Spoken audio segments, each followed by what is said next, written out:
Good morning दोस्तों, Sidhu winner classes के YouTube platform पे आपका हार्दिक स्वागत है। पिछला सेशन में जहां तक हम लोग रुके थे, यूरोप में राष्ट्रवाद, वहीं से क्या करते हैं, शुरू करते हैं। जर्मनी का एकीकरण और इटली का एकीकरण पढ़ा दिया गया है। आज हम लोग पढ़ेंगे कि इटली के एकीकरण में जियुसेप्पे मैस्सिनी का क्या योगदान था और इनके जीवन परिचय के बारे में। ठीक है, तो जियुसेप्पे मैस्सिनी जो थे, इनका जन्म 1807 में जेनोवा में हुआ था। कोई एग्जाम में पूछेगा कि जियुसेप्पे मैस्सिनी का जन्म कब हुआ था, तो बताओगे 1807 में। पूछेगा किस जगह पे हुआ था, तो क्या बताओगे, जेनोवा में। दूसरा चीज देखो, और कुछ समय पश्चात वह कार्बोनारी में गुप्त संगठन के सदस्य बन गए। वहां पे क्या हो रहा था कि स्वतंत्रता के लिए, एकीकरण के लिए गुप्त संगठन बनाए जाते थे। ठीक है, तो ये देखो, कार्बोनारी में गुप्त संगठन के सदस्य बन गए और 24 वर्ष की युवा अवस्था में लुगुरिया, ये क्या है, लुगुरिया में क्रांति करने के लिए उन्हें 1831 में देश निकाला दे दिया गया। इनको मरना करने के बाद भी ये क्या किए, गुप्त संगठन के क्या किए, सदस्य बने। और इनको किया क्या गया कि लिगुरिया में ये क्रांति कर देते हैं। ठीक है, तो 1831 में सोचो कि इनका जन्म ही 1807 में हुआ था और 24 वर्ष की अवस्था में इनको क्या किया गया, देश से बाहर निकाल दिया गया, देश से बाहर निकाल दिया गया। और तत्पश्चात उन्होंने 2 और भूमिगत संस्थानों की क्या की, स्थापना की, या संगठनों की क्या की, स्थापना की। देखो, इनका जो 2 भूमि संगठन क्या था, पहला था मार्सेई में यंग इटली। मार्सेई में यंग इटली, इसलिए इसका नाम रखे थे क्योंकि ये भी यंग थे, युवा थे। ठीक है, आगे देखिए, बर्न में यंग यूरोप। बर्न में यंग यूरोप ये संगठन तैयार किए 2 ठो। पहले का नाम था मार्सेई में यंग इटली और दूसरे का नाम था बर्न में यंग इटली यूरोप। बर्न में यंग यूरोप। ठीक है, अब आते हैं, देखो, मैस्सिनी द्वारा राजतंत्र का जोरदार विरोध किया गया। ये राजतंत्र के क्या थे, विरोधी थे। ये जानते थे कि राजा का बेटा ही राजा बनेगा और ये लोग जब बन जाते हैं तो जनता के लिए कुछ करते नहीं है। ठीक है, अपना शासन, अपना अधिकार ही जमाते हैं लोगों पे। आगे देखिए, उसके प्रजातांत्रिक सपनों ने रूढ़िवादियों के मन में भय पैदा कर दिया। अब देखो, जो रूढ़िवादी व्यक्ति था, जो राजतंत्र के पक्ष में था, मैस्सिनी किए क्या कि प्रजातंत्र के सपनों को इतना सजा दिए कि रूढ़िवादी व्यक्ति क्या करने लगा, उनके अंदर भय पैदा होने लगी। ठीक है, आगे देखो, मैटरनिख ने उसे हमारी सामाजिक व्यवस्थाओं का सबसे खतरनाक दुश्मन बताया। मैटरनिख थे व्यक्ति, राजा थे बेचारे। अब इनको तकलीफ होने लगी कि ये हमारे सामाजिक व्यवस्थाओं का क्या है, सबसे खतरनाक दुश्मन है। कौन, जियुसेप्पे मैस्सिनी। तो ये रहा जियुसेप्पे मैस्सिनी के बारे में, जिनका जीवन परिचय हम लोग पढ़े और उनके सैद्धांतिक सिद्धांत और उनके सपनों के बारे में पढ़े। और देखिए आगे, काउंट कैमिलो दे काउर, ये सब जो व्यक्ति रहे, इनके बारे में इसलिए हम लोग जान रहे हैं, पढ़ रहे हैं, क्योंकि जर्मनी के एकीकरण और इटली के एकीकरण में क्या था, इनका बहुत बड़ा योगदान था। तो काउंट कैमिलो दे काउर के बारे में पढ़ेंगे हम लोग। देखिए, सार्डिनिया कहते हैं कि पीडमांट का प्रमुख मंत्री था। ये क्या थे बेटा, पीडमांट का प्रमुख मंत्री थे। इटली के प्रदेशों को एकीकृत करने वाले आंदोलन का नेतृत्व किया। अब बेटा देखो, इटली के प्रदेशों को मैं क्या बताया कि देखो, ये जो इटली का एकीकरण हुआ, इसमें इनकी क्या थी, बहुत बड़ी भागीदारी थी। एकीकृत करने के लिए आंदोलन का नेतृत्व किया। हालांकि वह स्वयं न तो एक क्रांतिकारी था और न ही जनतंत्र में विश्वास रखता था। वहां पे क्या चलता था, देखो, ये भी जनतंत्र में विश्वास नहीं रखते थे और ये क्रांतिकारी भी नहीं थे। तब भी क्या किए कि इटली के एकीकरण में अपना क्या किए, बहुत योगदान दिए। क्यों योगदान दिए कि पीडमांट के एक प्रमुख मंत्री थे, इनके अंदर क्या थी, पावर थी। ठीक है, इसलिए इनकी मदद कर पाए। आगे देखिए, अब गैरीबाल्डी का नाम आता है, कक्षा 9 में हम पढ़ाए थे जियुसेप्पे गैरीबाल्डी के को। देखिए, ये क्या किए, यह एक नियमित सेना के हिस्सा थे। बात समझ रहे हो, नियमित सेना का मतलब होता है जैसे कि आप एक फौज में भर्ती हो गए, तो ये नियमित सेना के क्या थे, हिस्सा थे।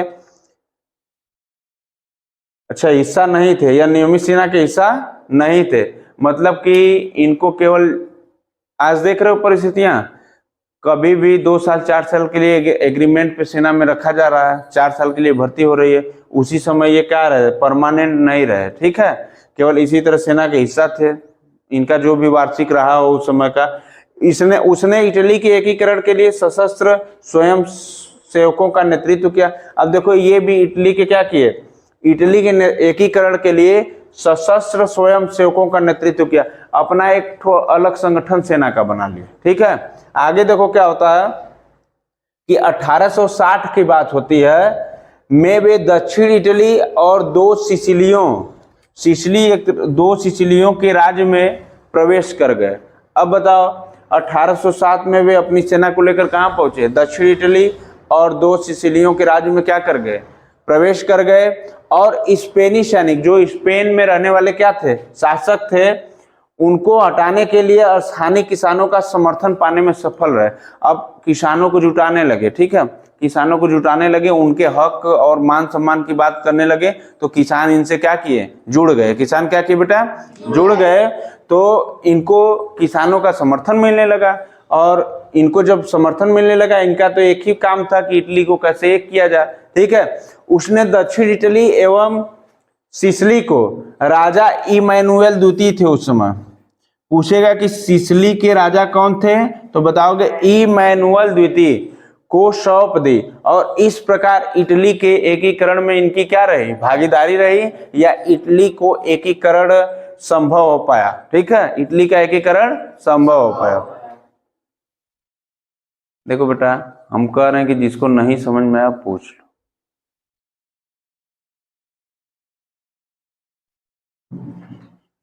देखिए बेटा आज हम लोगों का जो सेशन है पढ़ना है ब्रिटेन में राष्ट्रवाद। क्या पढ़ना है, ब्रिटेन में राष्ट्रवाद। देखिए ब्रिटेन में राष्ट्रवाद हावी कैसे हुआ, क्योंकि ब्रिटेन में राष्ट्रवाद जो है 18वीं शताब्दी में, पूर्व ब्रिटेन एक राष्ट्र राज्य नहीं था, ठीक है, हम लोगों को पता है कि यह एक राष्ट्र नहीं था ब्रिटेन, लेकिन ये राष्ट्र बना कैसे। देखिए ब्रिटेन में क्या हुई, औद्योगिक क्रांति हुई। क्या हुई, औद्योगिक क्रांति, जिसके बाद ब्रिटेन की आर्थिक स्थिति मजबूत हो गई। ब्रिटेन की क्या हुई, आर्थिक स्थिति मजबूत हो गई।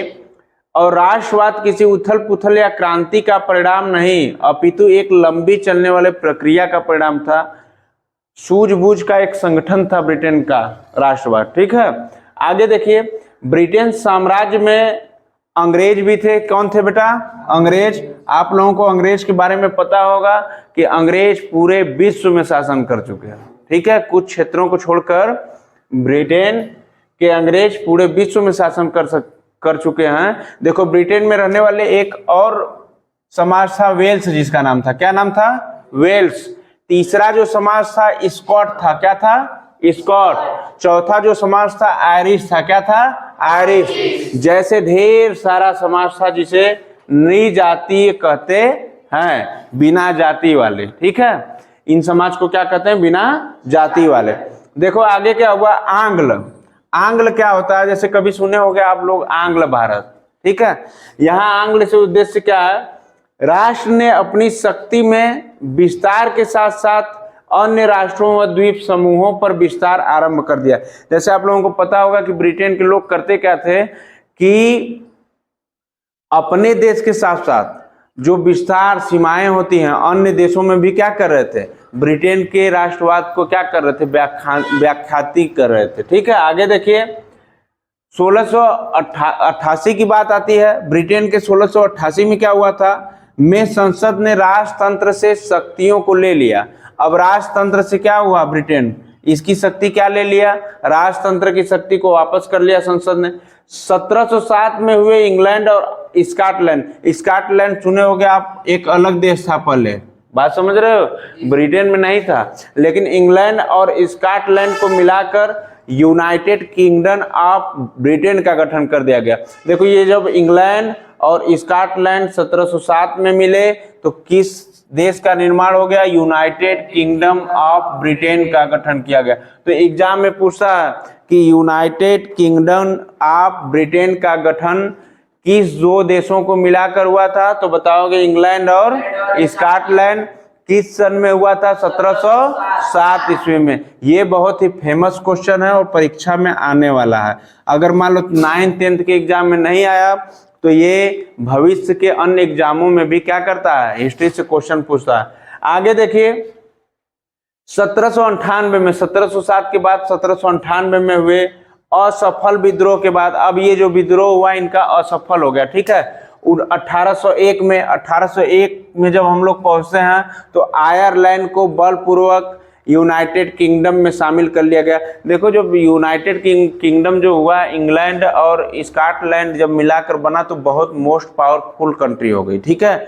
तो इसने किया क्या कि देखो आयरलैंड था 1801 में, 1801 में कौन था? आयरलैंड। आयरलैंड को सब जबरदस्ती कब्जा करके मिला लिए, ठीक है। किसमें मिला लिए? इंग्लैंड में मिला दिए। तो पूछेगा क्वेश्चन कि इंग्लैंड ब्रिटेन में या यूनाइटेड किंगडम ऑफ ब्रिटेन में आयरलैंड कब शामिल हुआ? तो बताओगे 1801 में। अपनी मर्जी से नहीं शामिल हुआ था, इसको जबरदस्ती शामिल कर लिया गया, जैसे रावण ने सीता का हरण बलपूर्वक किया था, ठीक है। उसी तरह आगे देखिए नए ब्रिटेन के जो प्रतीक चिन्ह थे, जैसे राष्ट्रीय धरोहर थी, उनको बहुत बढ़ावा मिला, ठीक है। तो ये रहा हमारा ब्रिटेन में राष्ट्रवाद। आगे चलते हैं हम लोग कि साम्राज्यवाद क्या होता है। कोई पूछ देगा क्वेश्चन आपसे कि साम्राज्यवाद होता क्या है। तो साम्राज्यवाद होता क्या है कि जब कोई देश अपने देश की शक्ति को बढ़ाता है आर्मी और अन्य साधन का प्रयोग करके, उसे साम्राज्यवाद कहते हैं। जैसे भारत है, भारत रूस से खरीदा था क्या? S-400 खरीदा था कि नहीं खरीदा था? और देखो जो ये युद्ध हुआ है अभी, जिसको ऑपरेशन सिंदूर कहते हैं, इसने क्या किया? बहुत ही पाकिस्तान में तबाही की। और उसके बदले जब पाकिस्तान ने मिसाइल भेजा भारत को तबाह करने के लिए, तो हमारा क्या था? S-400 क्या किया? उनको मारक क्षमता थी उसकी, मार गिराया।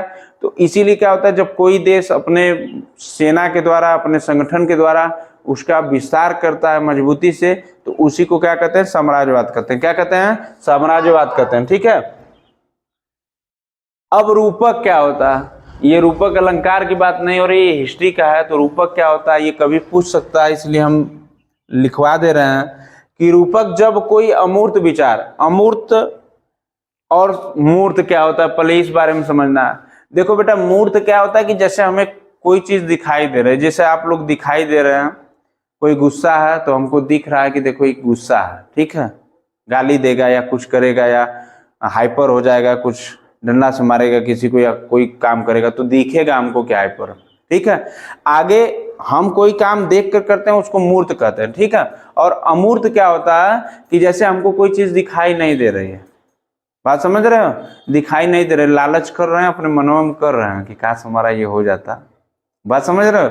दूसरी चीज क्या है कि स्वतंत्रता, क्या है? स्वतंत्रता। हम स्वतंत्र होना चाहते हैं। ईर्ष्या, अब किसी के मन में द्वेष है, अब आयुष बेचारा आर्या से चल रहा है कि पढ़ने में कैसे गधा हो गया, तेज हो गया, बात समझ रहे हो? कोई संजनी जल रही है किसी से, अब कैसे पता चलेगा? इसको अमूर्त है, दिखाई नहीं देने वाला है, ठीक है। आगे देखो मुक्ति, कोई मुक्ति भी पाना चाहता तो कैसे पता चलेगा ये पाना चाहता? मुंह से तो कहेगा नहीं कि हम मुक्त होना चाहते हैं। तो ये जो लालच है, स्वतंत्रता है, ईर्ष्या है, ये क्या? अमूर्त धरोहर है, अमूर्त विचार है, जो कि दिखाई न देने वाला है, ठीक है। कोई सपना देख रहा है बेचारा, तो हम कैसे पता करेंगे कि वो सपना देख रहा है? बात समझ रहे हो? आगे देखिए क्या होता है कि को किसी व्यक्ति या किसी चीज के जरिए इंगित किया जाता है तो रूपक कहा जाता है, ठीक है। जब कोई अमूर्त विचार को किसी व्यक्ति या किसी चीज के जरिए इंगित किया जाता है तो क्या हो जाता है? उसी को रूपक कहते हैं, ठीक है। 18वीं और 19वीं शताब्दी में रूपक का प्रयोग राष्ट्र भावना को मजबूत बनाने के लिए किया जाता था, ठीक है। राष्ट्र भावना हमारी कैसी प्रखर हो, लोगों में राष्ट्रीय विचार कैसे आए, ईर्ष्या सबकी खत्म हो, लालच खत्म हो, द्वेष खत्म हो, ठीक है। इन सब चीजों को खत्म करके तो 18वीं 19वीं शताब्दी में जो रूपक का प्रयोग होता था ये राष्ट्र भावना के विचार को प्रखर करने के लिए होता था, ठीक है। Thanks for watching my class.